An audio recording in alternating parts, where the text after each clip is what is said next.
Have you ever noticed how differently you experience the world when you are alone? You're walking through a city far from home, maybe somewhere like Zurich. The streets feel alive, every detail sharper, every moment more meaningful. You sit at a cafe, coffee in hand, music playing softly in your ears. And then someone walks in. You notice them. And suddenly, without warning, you feel something. A pull, a connection, almost like recognition. And for a moment, a thought crosses your mind. Am I supposed to be with this person? And just as quickly, another voice rises up. Wait, I'm married. Why am I feeling this? That moment is not failure. That moment is a crossroads. Because the truth is, your mind is powerful. It can build entire stories in a single glance. A look, a posture, a fleeting expression. And suddenly your mind begins to write a narrative that feels like destiny. But not every story your mind tells you is true. What you feel in that moment is real, but it is not reliable. Attraction, novelty, emotion, even the chemistry of your own body can rise up and whisper, "This matters."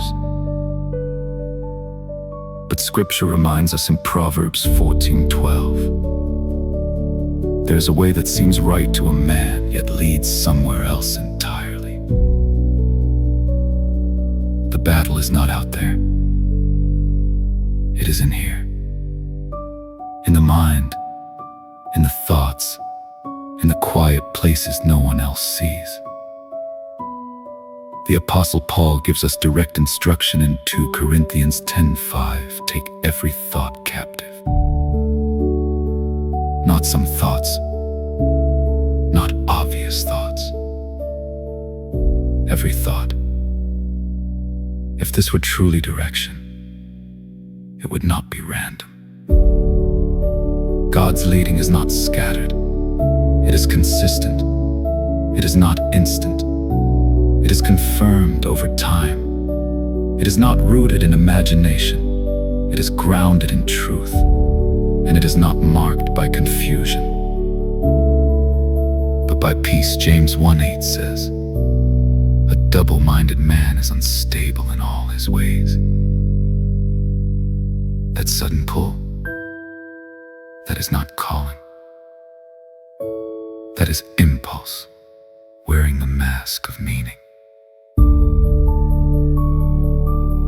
Hear this clearly. Feeling something is not failure. Even Christ was tempted. Temptation is not sin, but what we do with it. That is where the line is drawn. Attraction is automatic. Entertaining it is a choice. What to do. So when the thought comes, name it.